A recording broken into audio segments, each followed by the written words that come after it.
ठीक है,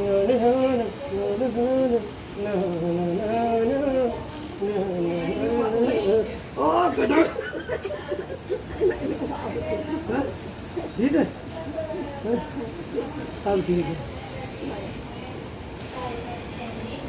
हेलो दोस्तों, राधे राधे। कैसे हैं आप सभी? उम्मीद है आप सभी स्वस्थ होंगे, मस्त होंगे और अपने अपने कार्य में व्यस्त होंगे।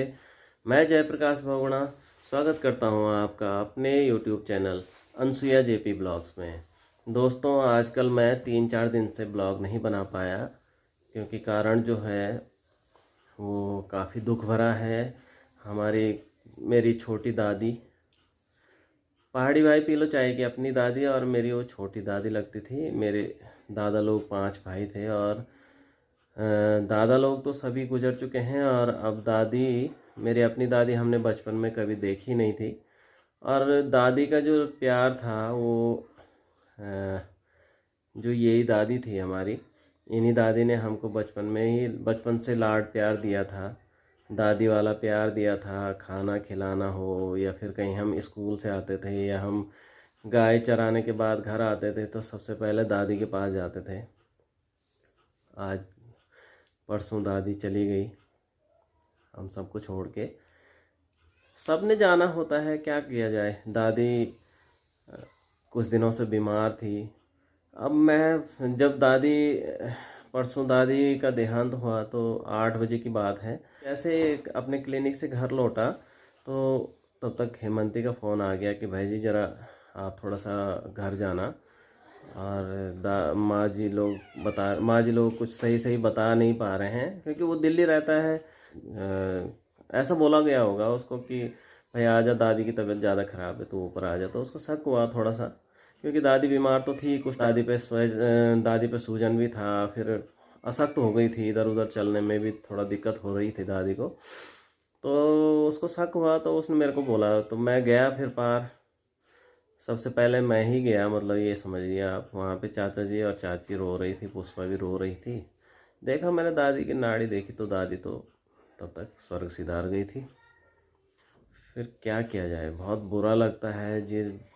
खास करके मैं अपनी बात करूं तो मैं और हेमंती का बड़ा भाई परवीन, हम बचपन में बराबर ही हैं। तो दोनों एक साथ कहीं से भी आना हो, खेलना हो, स्कूल से आना हो, उसके बाद दादी के पास आना था। एक हमारा लगाव बहुत ज़्यादा था।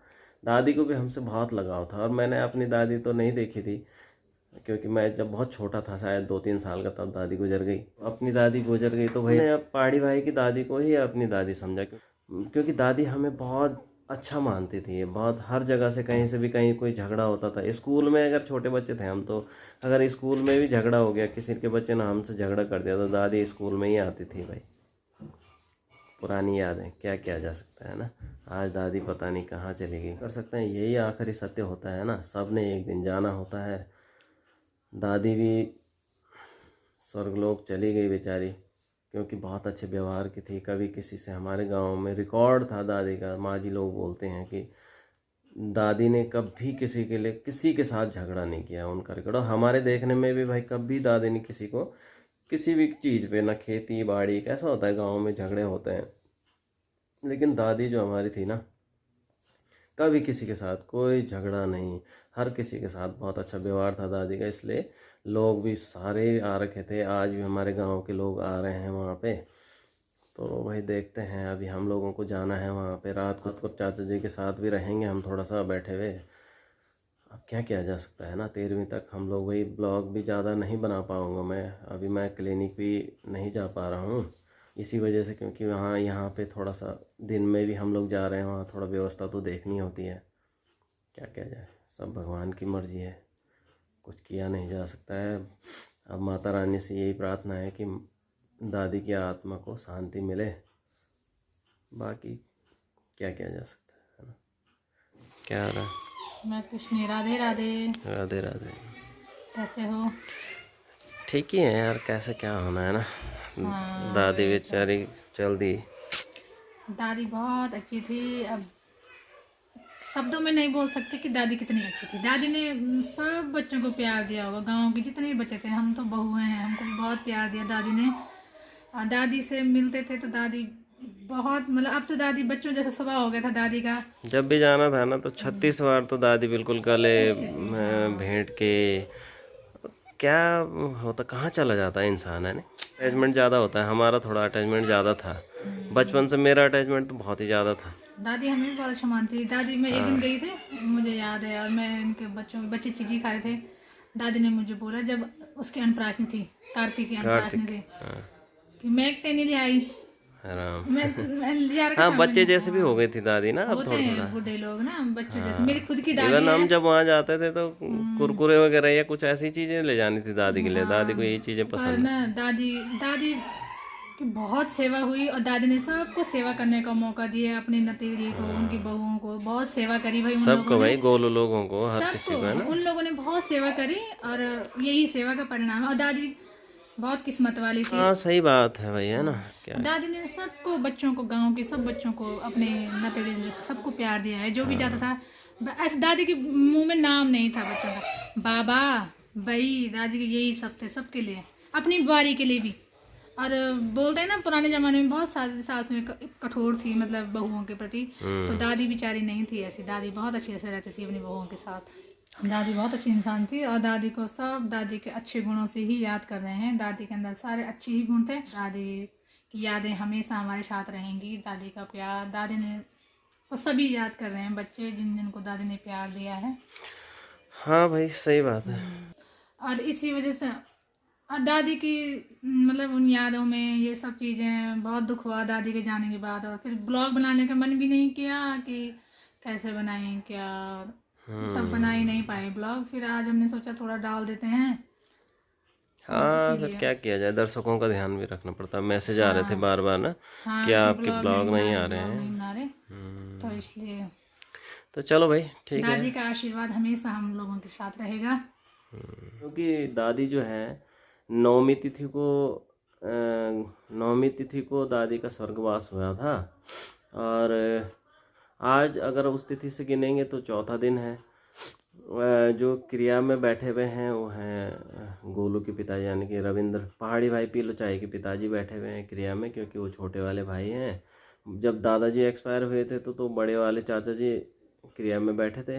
भाई सर्दियों के महीने क्रिया में बैठना भी एक अलग ही तपस्या है, क्या किया जा सकता है ना। बहुत ठंडा है। अब देखो 5वें दिन से जो नदी वाला कार्यक्रम होगा, जहाँ पे चिता नल वगैरह लगती है और भी कई चीज़ें होती हैं वहाँ पे फिर ठंडे पानी से नहाना भी पड़ता है। बहुत बार नहाते हैं, यही विधान है, ठंडे पानी से नहाना पड़ता है वहाँ पे।